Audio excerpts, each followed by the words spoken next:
Okay, hello everyone. Welcome to another lecture. Ang title, Supernatural Psychology of Untimely Death. Mukhang bigatin tong topic natin, no? And it is very serious. Ang dami nitong implications kung paano tayo dapat mamuhay. And this is very important to know, especially sa mga psych majors, ha? Kasi in the future, kayo yung hahanapan ng advice in terms of topics like this. Specifically about paano ba dapat tinitignan yung concept of death, no? So anyway, Bible verse muna tayo, Ecclesiastes. Sabi, there is a time to be born and a time to die. So may oras na ipapanganak ka, meron ka ring madededs. A time to plant and a time to uproot. Talon tayo sa Job chapter 14 verse 5. Ang sabi dito, since his days are determined. Yung his dito, tao, tayo yan. Yung days daw natin, nakadetermine na, nakaset na. And the number of his months is with you. Yung you dito, supernatural, this is the Lord. Si Lord yan. Siya pala yung nag-set nung days natin. Siya yung nag-determine ng number of his months natin. And since you have set limits that he cannot exceed. So yung you dito, si God ulit yan. And then yung he dito, tayo ulit yan.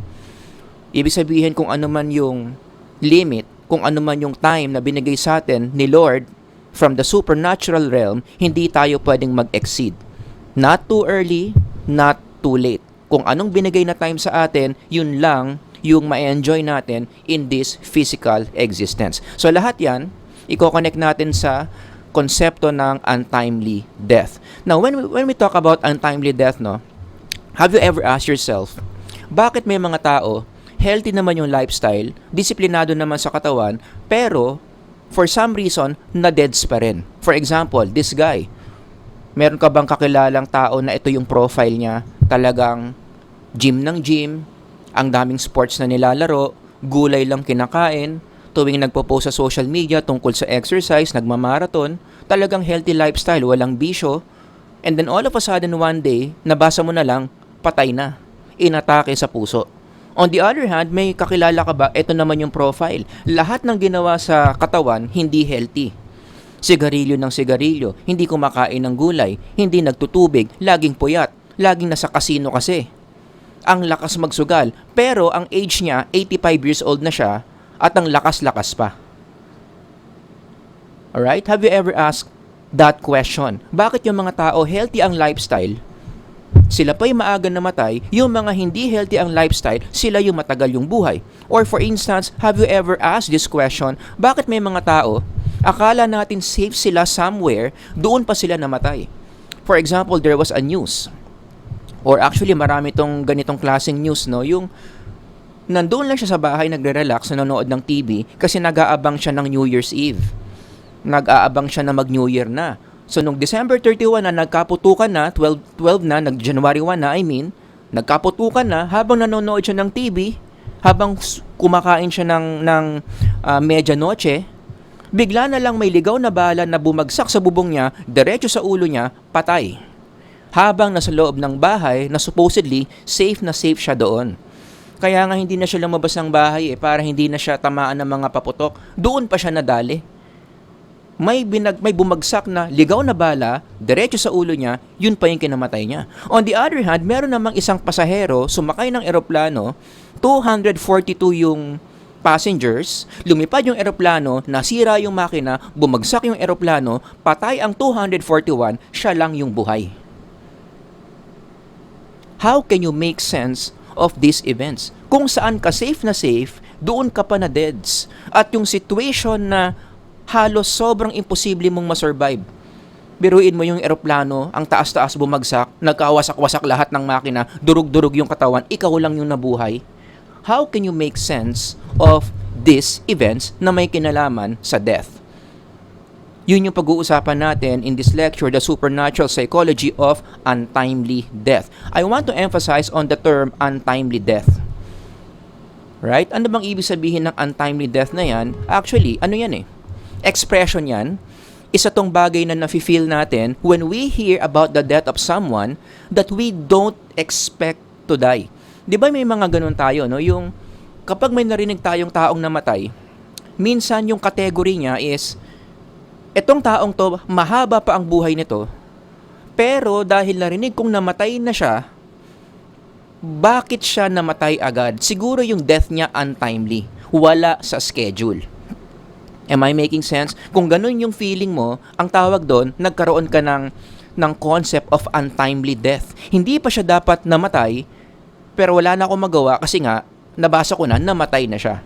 So what do we say? Yung death niya is untimely. Now, there are many situations where we are more likely to think na untimely yung death ng isang tao, such as the following. Una, pag mga bata, usually ganyan yung mafe-feel natin, di ba? Wala sa oras yung pagkamatay kasi ang bata-bata pa niya. 3 years old, 4 years old, 5 years old. Number 2, kapag yung namatay healthy. Yung example ko kanina, panay ang pag-gym, marathon ng marathon. 'Di ba? Lahat ng iniinom, mga dinurog na gulay, ampalaya shake. Tomato shake. Puro vegetables yung kinakain. Hindi kumakain ng healthy, puro organic, pero namatay pa rin. Siguro yung death niya untimely. Number 3, many plans pa siya, ang dami pa niyang plano. In fact, present lang niya yung marami niyang plano sa isang board meeting. Yung kanyang 5-year plan, grabe, ang gaganda. Lahat ng board members nag-standing ovation, pinalakpakan. Super okay yung mga plano niya. Ano nangyari? Pag uwi niya, pauwi na siya sa bahay niya, nabangga ng truck yung kotse niya, durog, patay siya. Ano sasabihin ng mga board members? Sayang naman, ang dami niyang plano. Napaka-untimely nung death niya. Number 4, kapag yung tao namatay on a special day, do you agree? Most likely, you're gonna feel that, no? Na yung death niya untimely. Sa dinami-dami ba naman ng araw na pwede siyang mamatay nung mismong birthday pa niya? Di ba? Nag-blow ng candle ng birthday cake. Kinantahan siya ng happy birthday to you. Nag-blow siya, maya-maya, medyo napakain ng marami ng lechon, nagsikip yung dibdib, nag-cardiac arrest pala. Napaka-untimely nung death niya, nung mismong birthday pa niya, siya namatay. Kaya yung birthday niya tsaka yung death day niya doon sa sementeryo pareho. Nakakita na ba kayo ng ganun? Pagpunta kayo sa cemeteries, hanapin mo yung araw na pinanganak siya, pareho doon sa day na namatay siya. Namatay siya nung birthday niya. And last one, number 5, kapag yung namatay is relatively young. Ibig sabihin ko dito ng young, hindi mga bata, like for example 20s. Namatay ng 20, 21, 22 for some reason. The reason why we feel that kasi at the back of our heads, lagi natin kinukumpara yung life expectancy sa age ng tao. Iisipin mo, ang life expectancy ng mga Pilipino, 70. Itong batang to, 22 years old pa lang, napaka-untimely naman nung death niya. Are you getting my point? So these are the different situations where, most likely, mafe-feel mo na yung death ng isang tao was very untimely. Now, the goal of this lecture is to question the concept of untimely death. In fact, hindi lang question, Ang sasabihin ko dito, there is no such thing as untimely death. As in, wala. Hindi dapat ginagamit yung term na untimely death. And the reason is, if you look death in the spiritual perspective, which is the goal of this channel. Diba? Ang channel na to, pampataas ng spiritual intelligence. So, in understanding death of human beings, there is no such thing as untimely death. Kumbaga, sa simpleng Tagalog, kung oras mo na, oras mo na. Ibig sabihin, kung na-deads ka in a certain point in time, hindi mali yan. That's not too early, that's not too late. Kung oras mo na, parang yung quotable quote ng Final Destination. Shout out dyan sa mga nanonood ng Final Destination. Pang ilan na ba? 5 na ba? Nalimutan ko na. Pero yun yung message ng movie I-combine mo lahat ng movies ng Final Destination, yan lang yung pinaka-summary niyan. In death, there are no, altogether with, accidents. Hindi yan too early, hindi yan too late. No coincidences, no mishaps, and no escapes. Kung oras mo na, oras mo na. Ganyan dapat natin tignan yung konsepto ng death. So, wag mo sasabihin, yung death ng isang tao was very untimely. So let me start with this principle, to again prove na talagang there's no such thing as untimely death. The moment you begin to live, you begin to die. Dapat ito talaga yung perspective mo. Nung pinanganak ka, lumabas ka from your mother's body and you began breathing. Humihinga ka na. Tumitibok na yung puso mo in the outside world. Guess what? Your body, every breath that you take is moving towards the day you die. Imagine niyo yun. Mag-sink in sa inyo ngayon yan. The moment that you begin to live in this physical existence, you begin to die. Every breath that you take, uy, kanta yun ah. Every move that you make, every new morning that you wake up to, you are one moment closer and closer to the day you will die. Kaya nga sabi ko dito, no, believe it or not, ang ganda kasi ng sulat ko. Agree ba kayo? Sobrang ganda. Ang sabi dito, life never gets longer. It's always getting shorter. It never gets longer. Paikli ng paikli ang buhay every moment of every day. Parang ang analogy dyan, kandila yung buhay natin. 'Di ba meron kang kandila, mahaba pa yan. Sindihan mo, ano mangyayari? Iikli ng iikli yan. There's not a moment in the lighted candle na yung lighted candle humaba. Tama? Isang direction lang yung tinatakbo ng nakasinding kandila, paikli yan ng paikli. The same thing with our life. Our life never gets longer, it always gets shorter and shorter. Diyan mo ngayon i-connect yung sinabi sa Job. Since his days are determined, and the number of his months is with you, and since you have set limits that he cannot exceed, ganyan din yung kandila. Nung binili mo yan, fix na yung haba niyan. No more, no less. Ganun din in our life. When God put us into this physical existence, yung buhay natin na itatagal dito sa mundo, it's already fixed. And once it starts, ano nangyayari? It never gets longer, it is always getting shorter. Anong scientific explanation yan? Bakit ganyan yung nature ng existence natin? Ang tawag dyan, entropy. The second law of thermodynamics, wherein ang sinasabi niyan, the lack of order, sabi ng Google, no, or predictability, entropy is the gradual decline into disorder. Lahat ng objects dito sa mundo, lahat na nag-physically exist is under the law of entropy. At makokonect mo yan in the fall of man. Nung nagkasala ang tao against God, sin entered into our system, naging posible yung death. It used to be hindi eh. It used to be, because God is immortal, lahat ng ginawa niya, immortal din dapat. And nagkasala. For the wages of sin is death. And death is related to entropy. Lahat ng nag-e-exist sa mundo, habang tumatagal, papunta siya ng disorder. Kasama dyan yung laptop mo, kaya nasisira yan. Kaya nasisira yung mga kotse. Kaya yung mga appliances sa bahay, habang tumatagal, nasisira. Kasi under ng law of entropy. At kasama na dyan, syempre, yung physical na katawan natin. Kaya tayo nag-age. Mula bata, hanggang teenager, hanggang young adult, hanggang lolo ka na, hanggang sa next, deads ka na. Hindi na kakayanin ng katawan mo, pupunta yung katawan mo towards disorder.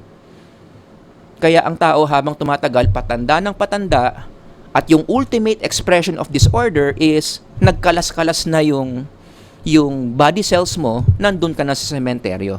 Nag-decompose na yung katawan mo. Am I making sense? Yun yung tinatawag na law of entropy. At kaya nangyari yan because of the fall of man. Gagawan ko na lang ng ibang lecture yan. Kaya nga, after all this that I'm saying, ganito dapat ang tingin mo sa sarili mo, pati na rin sa mga tao sa paligid mo. Lahat tayo meron tayong existential countdown. Everybody say existential countdown. Yan. Lahat tayo may ganyan. Imaginein mo nasa noon natin yan. Every time that we breathe, every time that we exist, etong countdown na to, pababa yan ng pababa. At hindi tayo pare-pareho ng haba dyan, ha? Yung iba 10 years pang itatagal. Yung iba 50 years pa. Yung iba hanggang mamaya na lang. Yun nga lang, hindi lang natin makita kung eksakto kailan magka-countdown yan. Kung kailan yan masi-zero, only God would know. Pero dapat ganyan yung tingin mo sa buhay mo, ganyan yung tingin mo sa ibang tao. In fact, let's do this 5 seconds exercise. Gustong-gusto ko ng mga students ko eh. When I do this in the classroom, let's do this right now. I want you to count down from 5 to 0. Ready? 5, 4, 3, 2, 1, 0. Anong nangyari in the existential level? In the spiritual level, your life was cut 5 seconds shorter. You are 5 seconds closer to your death day. Isa pa, ready? 5, 4, 3, 2, and 1. Your life is cut 10 seconds shorter. You are 10 seconds closer to your death.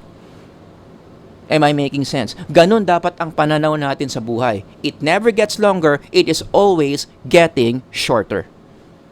Am I making sense? So, kapag ganyan yung tingin natin sa buhay, at ganun naman talaga, that's the reality, ang daming implications niyan. Let me share to you 3 implications. Number 1, dapat i-apply mo yung supernatural view of birthdays. It will change the way you see birthdays eh. Akala kasi natin pag ang tao, in the worldly perspective, ang tinuturo sa atin ng kultura, ang birthday, it's a sign na mahaba pa ang buhay mo. Kaya 'di ba, ito yung pinaka-common na birthday wish. May you have more birthdays to come. Parang sinasabi mo dahil nag-birthday ka ngayon, naku, mataas yung chance na marami ka pang birthday na pagdaraanan. Sana. But this is the worldly perspective. Hindi ito accurate in terms of reality.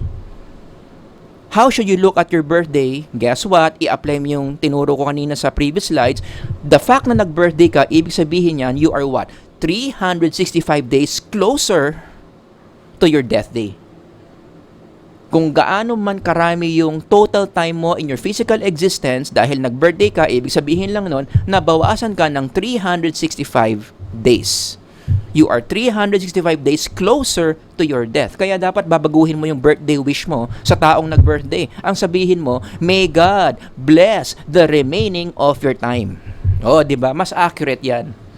Yun nga lang, in our culture, medyo medyo morbid 'yan. Woo! Bakit ganyan yung sinasabi mo? Pero ito yung mas accurate. Ito popular, hindi yan totoo. Because you'll never know if you will have more birthdays to come. But what we are sure is your life was cut 1 year closer. You are 1 year closer to your death. Number 2, sana ma-realize ninyo in this model of looking at death that the cause of death is time running out. Kung talagang magiging accurate lang tayo in the spiritual perspective, ano ang cause of death ng lahat ng taong namatay?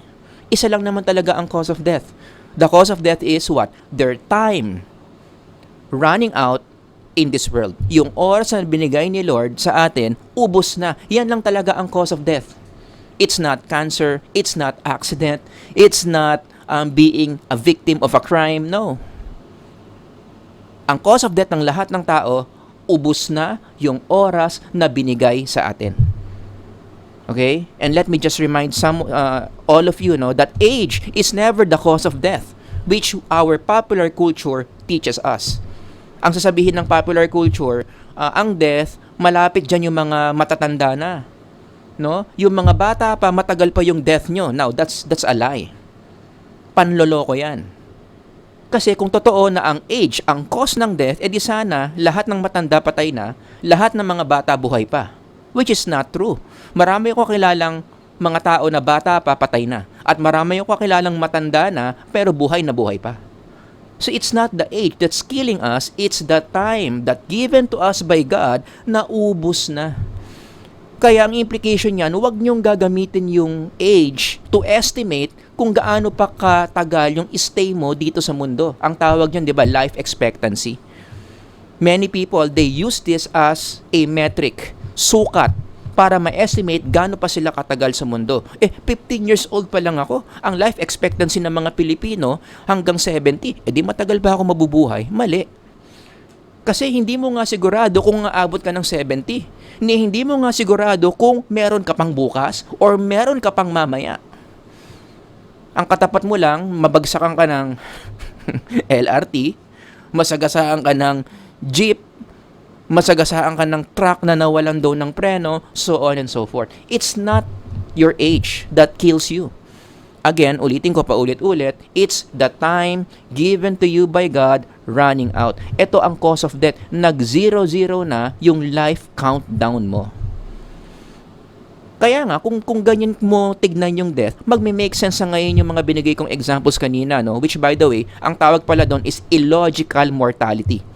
Ayan yung term na ginagamit sa philosophy, yung mga kamatayan that it's not making sense. Ang healthy ng lifestyle, inatake sa puso. Ito naman, ang bugan ng usok, unhealthy yung lifestyle, buhay pa rin. Illogical. Now it makes sense. Kasi hindi naman poor health habit ang cause of death. Hindi naman yung smoking ang cause of death in the spiritual perspective. In the spiritual perspective, ano ang cause of death? Nag-0-0 na.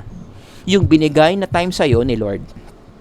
So, ibig sabihin nun, itong taong na nag-workout na to, na umiinom ng ampalaya juice para mababa blood sugar niya, kahit anong workout pa niya, kahit anong healthy lifestyle pa niya, the moment na nag-0 na yung oras niya, deads na siya. Kaya kahit anong healthy ng lifestyle mo dito, the moment na mag-0 yan, ubos na yung oras na binigay sa'yo ni Lord. Deads ka na. Eto, bakit hindi pa to namamatay? Napaka-unhealthy na nga nung lifestyle. Ang tanda-tanda na buhay pa rin. Kasi, hindi pa nag-0 yung countdown timer niya. Now it makes sense. Yung second set of examples ko, nagme-make sense rin. Bakit ito, nasa loob ng bahay, safe, nag-aantay ng New Year, doon pa siya namatay? Kasi, anong pumatay sa kanya? Hindi yung bala na tumama sa ulo niya, yung 0-0 countdown. Kasi at that moment, sakto New Year, doon pa nag-0-0, yung life countdown niya, he's gone. Ito, yung nag-crash ng eroplano, bakit nabuhay pa siya? Kasi habang nakaupo siya doon sa eroplano, lahat nung timer ng mga tao na kasama niya, nag-0-0 niya, except yung sa kanya. Yung sa kanya, hindi pa 0-0. Meron pa siya sigurong, I'm not sure, 10 years to live. So, hindi yung eroplano yung pumatay sa mga tao, it's their countdown, their spiritual countdown. Nag-0-0 na, that's why they were gone. And that's why this person lived. Now it makes sense. Di ba? So, yun yung number 2 ko, that the cause of death is time running out. Third implication, at ito na yung pinaka-goal nung lecture ko ngayon, there's no such thing as untimely death. Wag na nating sabihin na yung death ng isang tao was very untimely for 3 reasons. Number 1, kasi parang ang lumalabas niyan, yung Diyos na nagbigay nung time sa taong yon, parang lumalabas, nagkamali si Lord. Parang sinet ni Lord na 70 years tong mabubuhay at namatay siya 15 years old. Untimely death. Mali. When God places a human being in this world, alam na niya eksakto, to the minute, to the milliseconds, gaano lang katagal yung taong yon in this physical world. So when a person dies, no matter what age, God is never mistaken. Does that make sense? Number 2, wag mo nang sabihin yung untimely death kasi parang ang lumalabas, so si God nag-change of mind. Diba? Parang ang lumalabas dyan is, ang plano ni Lord, ang buhay niya is 50 years. Pero nagbago yung isip ni Lord, naging salbahe to, kaya gagawin na lang niyang 30 years old. Hindi ganun. After all, the Bible says God never changes His mind. He's the God of consistency. And last one, number 3, parang pag sinabi mo kasing untimely death, pinapalabas mo na, so alam mo kung gaano katagal dapat ang isang tao sa mundo. At kaya mo nasabing untimely yung death niya kasi hindi nasunod yung alam mo. Di ba? Uy, untimely yung death ng kaibigan ko. Bakit? Kasi sa isip ko, 70 years siyang mabubuhay eh. Kaya lang namatay siya nung 25 years old siya. Napaka-untimely naman. Guess what? Hindi mo alam kung eksakto gaano katagal yung buhay ng friend mo. Ni yung buhay mo nga, hindi mo eksakto alam hanggang kailan ka lang eh. Paano mo sasabihing untimely? There's no accident. There is no mistake in terms of how much time God has given us in this physical existence. Nagigets ninyo? Now, whenever I teach this topic on death, kung paano ba dapat ang tamang pagtingin dyan, marami nagsasabi sa akin, are you not making people anxious? Especially young people, Kasi yung mga young people, nasisira yung fantasy nila that they still have lots of time. Lagi kong sinasabi sa kanila, yes, that's possible, but you're never sure. As a young person, kahit 20s ka pa lang, you are not guaranteed na aabot ka ng 70. Anytime we can go, anytime yung countdown natin pwedeng mag-0. So should that make them anxious? Ang sagot ko, hindi. Hindi ako nananakot dito. Hindi ko pinapataas yung anxiety levels ninyo. In fact, just the reverse. Kapag ganyan ang tingin mo sa buhay mo, every moment that you live, you are dying, yan pa yung magpapataas ng quality of life mo. Pampaganda pa pala ng buhay yan. And the reverse is true. Kapag may illusion ka, kapag may deception ka, na naniniwala ka that you still so much time, meron kang surplus of time, doon pa nanggagaling yung attitude mo na nagsasayang ka ng oras. Ba't ka nagsasayang ng oras? Kasi at the back of your head, ang dami mo pang oras eh. 15 ka pa lang, ang life expectancy 70. Ganyan ang nature ng tao. If we have oversupply of something, we waste it. You study history, ganyan ginawa ng mga tao. Alam nilang marami silang ganito, kaya ang lakas-lakas mag-aksaya. O kaya ka nag-aaksaya ng oras. Kasi may illusion ka na ang dami mo pang oras. So, i-reverse mo yon. Doon ka sa totoo. You'll never know kung gaano pa karami oras mo. Anytime you can go. When that happens, mawawalan ka ng gana sa pagsasayang ng oras, aayusin mo yung takbo ng buhay mo. Diba? Sabi nga ng isang author, I like this, when you know you are going to die, you can finally start living. And that's the reason why many people today, even if they're alive, they're living as if they're dead. Mukha lang silang buhay, pero the way they live their life, parang mga patay. Bakit? Ulitin ko, meron silang illusion na marami pa silang oras. Take your time lang. Bata pa ako. Okay lang ako mag-commit ng mistakes. Okay lang ako mag-enjoy muna. Mali. Because that is not the way you are supposed to see death. Anytime, death can come. Am I making sense? So, let me just show you ano yung mga pwedeng mangyari sa isang tao na maganda kapag ganito yung pananaw niya sa death. That time is limited. Every day, we are slowly moving towards our death. Number one, hindi ka mag-aaksaya ng oras. Don't you agree? Ganyan naman ang human nature, no? Kapag meron tayong resource na alam nating konti lang, anong gagawin natin? Titipirin mo. Hindi mo sasayangin. Halimbawa, pera. Good example yan. Pag alam mong wala ka ng pera, konti lang pera mo, magiging mas maingat ka sa paggastos ng pera. Bibilin mo lang yung mga importante, yung basic needs. Kasi konti lang pera mo eh.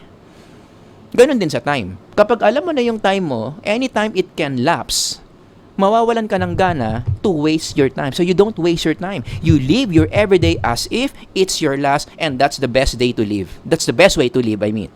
Tama ba? Kasi kapag ina-apply mo yan, this might be my last day, anong mangyayari? Anong effect niyan sa behavior mo? Yung best mo lagi mong gagawin. This might be my last day, so lahat ng gagawin ko gusto ko maganda. Para kung bukas man wala na ako, at least maganda yung pagkakabuhay ko during my last day. So gagalingan mo sa trabaho, gagalingan mo sa pag-aaral, gagalingan mo sa basketball na lalaruin mo kasi last day mo na yon.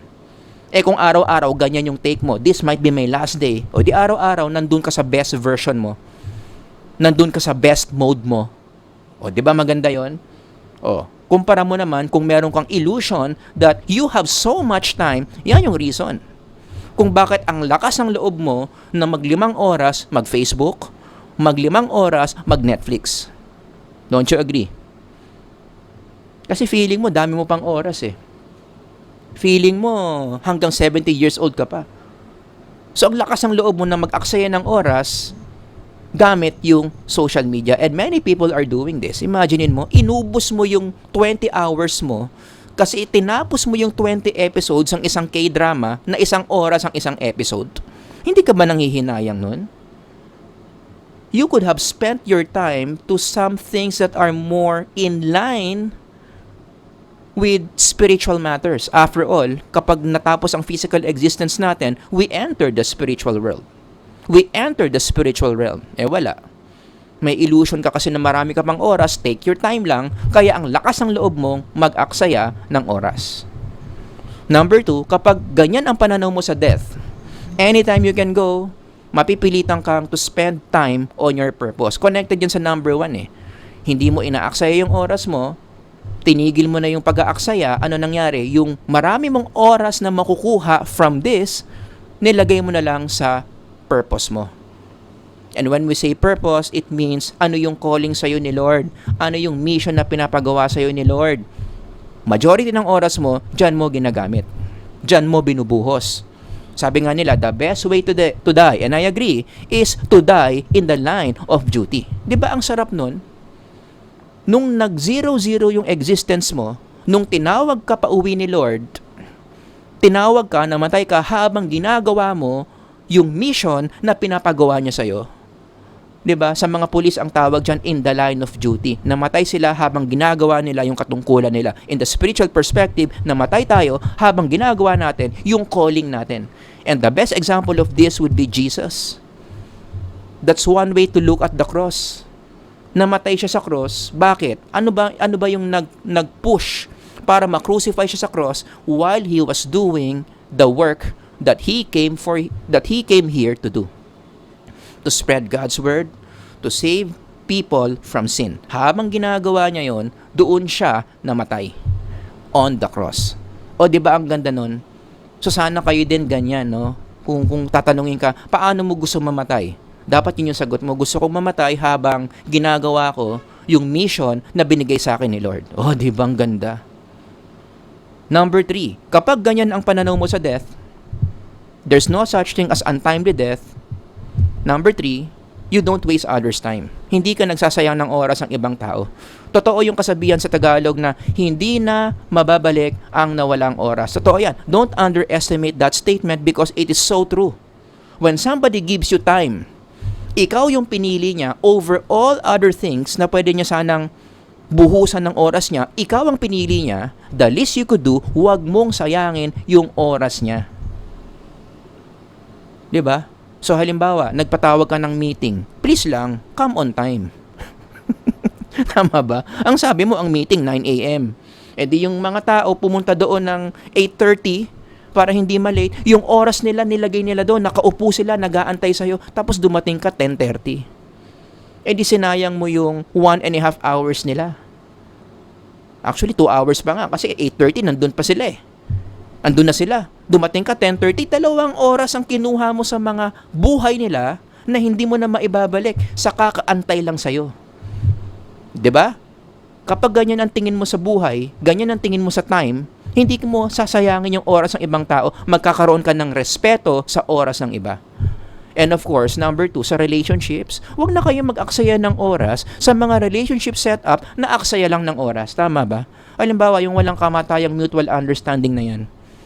Yung hinahanging mo pa yung tao, alam mo namang gusto ka nung tao, gusto niya ng relationship with you, pero meron kang pa-cute. Anong pa-cute mo? Hindi pa ako prepared eh. Hindi pa ako ready for a new relationship. Huwag muna nating labelan. Let's enjoy what we have. Ano nangyayari? Sinasayang mo lang yung oras ng tao. Wala ka palang plano for a long-term relationship with this person, pinaglalaroan mo lang, tinitake advantage mo lang, sinasayang mo lang yung oras niya. So, anong gagawin mo? Diretsahin mo na. Wala akong plano sa'yo. Pasensya na, gusto rin kita, hindi pa ako ready sa relationship. Pwede ba single na lang muna tayo, hanap ka na lang ng iba?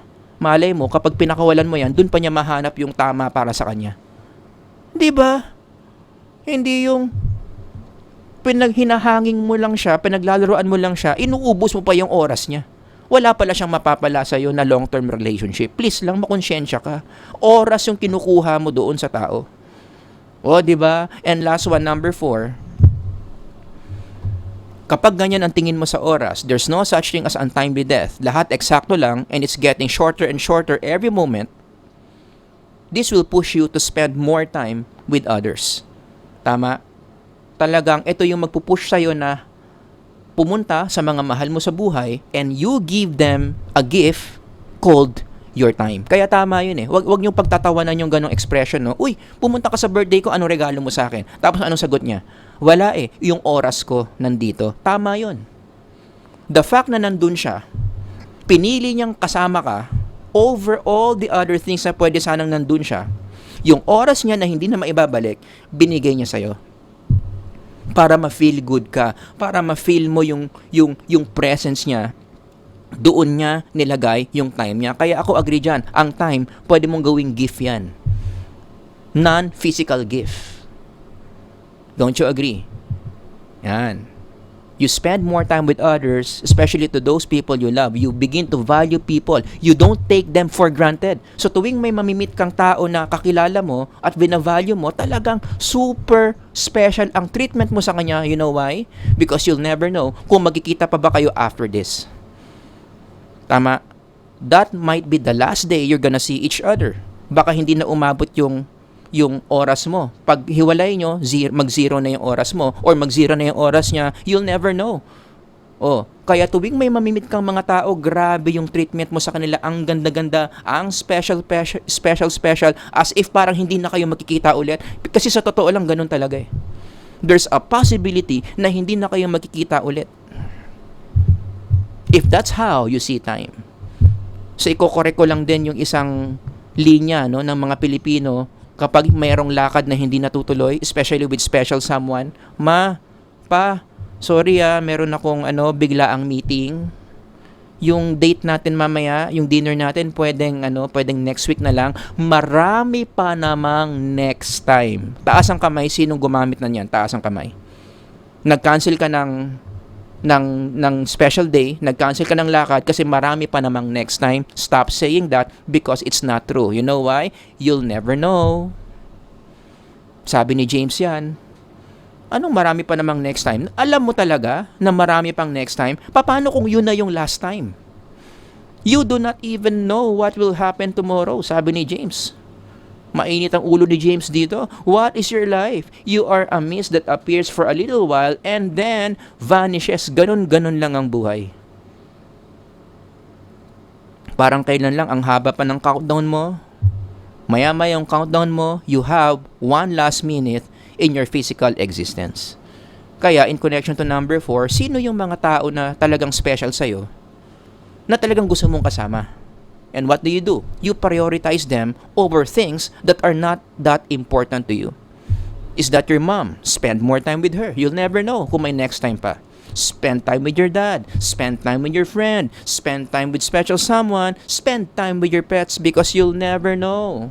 Baka isa sa inyo, maubos na yung oras. So habang may oras pa, habang may ika-countdown pa, spend more time with the people you love. Di ba?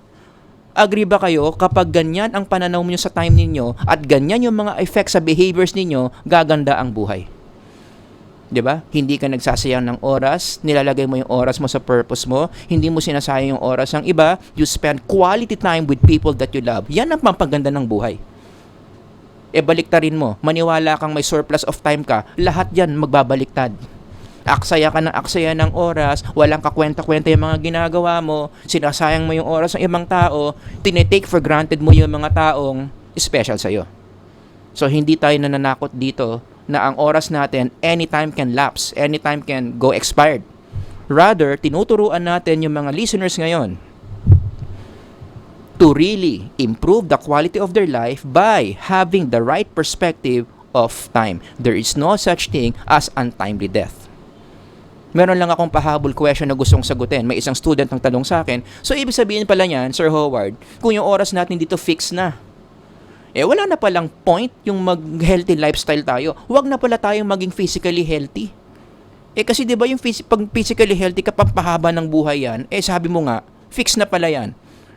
Di kahit anong pa-healthy ko pala dito, wala na palang point. Anong sagot ko dyan? Hindi. Dapat pa rin healthy yung lifestyle. Pero dapat tama yung reason mo. Bakit ka nagkakaroon ng physically healthy lifestyle? And what's the right reason? Because you want to improve what? The quality of your life. Ibahin mo, i-separate mo yung quality from quantity. The quantity of life, it's already fixed. Ito yung sinabi ko kanina. Ito yung kandila analogy ko. Ito yung sinasabi ni Job. That when God put us in this world, eksakto na yung oras mo. Pero yung quality ng buhay mo, ano yung health mo in that period of time na binigay sa'yo ni Lord? Marami ka bang sakit? Punta ka ba ng punta sa ospital? Are you feeling good about your body? Diyan papasok yung self-care. Diyan papasok yung exercise. Diyan papasok yung good lifestyle. Nagigets ninyo? 50 years na nga lang yung binigay sa iyo ni Lord, syempre, gusto mo yung 50 years na yon, hindi ka masyado nagpupunta sa ospital. Kasi wala kang mga sakit, wala kang mga maintenance. Bakit? Kasi dinaan mo sa quality of life. Dinaan mo sa magandang diet. Nag-e-exercise ka lagi. Kaya yung 50 years mo, bihira ka lang pumunta sa ospital. Normal yung blood pressure mo. Hindi ka nagkaroon ng gout. Hindi ka na-operahan sa kidney. Di ba maganda yon? Kasi kung maganda yung quality of life mo, yung 50 years na quantity, punong-puno ng productivity sa paggawa mo ng mission mo kay Lord. marami kang Bible study na nagawa, marami kang nasharean ng gospel, marami kang naturuang estudyante. Am I making sense? So okay lang mag-exercise, okay lang mag-healthy lifestyle. Basta tandaan mo lang, ang naapektuhan yan, yung quality, not the quantity. Which is again, our popular culture, isa na naman kasinungalingan yung ginagawa. Pinapalabas ng popular culture for marketing reasons para maraming benta ng supplements, maraming benta ng mga gamot, sasabihin nila, yung healthy lifestyle, ang epekto niyan is on the quantity of our life, which is wrong. Narinig niyo na ba yung mga ganitong marketing advertising? Gawin mo to, gawin mo yan, kainin mo to, kainin mo yan, para humaba ang buhay. Pampahaba raw ng buhay. Mali. Okay? Ang buhay mo, again, never gets longer, it's always getting shorter. So wala kang pwedeng gawin para pahabain mo yung buhay mo because it's already fixed. Good, healthy lifestyle affects the quality of life, hindi yung quantity. Alright? So, pwede pa rin mag-exercise. Basta tama lang yung pananaw mo kung alin dito yung naapektuhan. And it is what? The quality of life, never the quantity. Alright, so yun lang yung maikli nating lecture on the supernatural psychology of untimely death. Sana wala nang mag-isip na posible ang untimely death because again, it does not happen. When you die, it means yan na talaga yung oras na binigay sa iyo ni Lord in the supernatural realm. Kaya ano ang response? Huwag natin sayangin yung buhay natin. Let's value our life. Let's spend our life doing the purpose of the Lord. Amen. So yun lang yung maikli nating lecture. Kung may mga tanong kayo, comments, ilagay nyo lang dyan. Sir Howard here. Until the next lecture, God bless everyone. Bye-bye.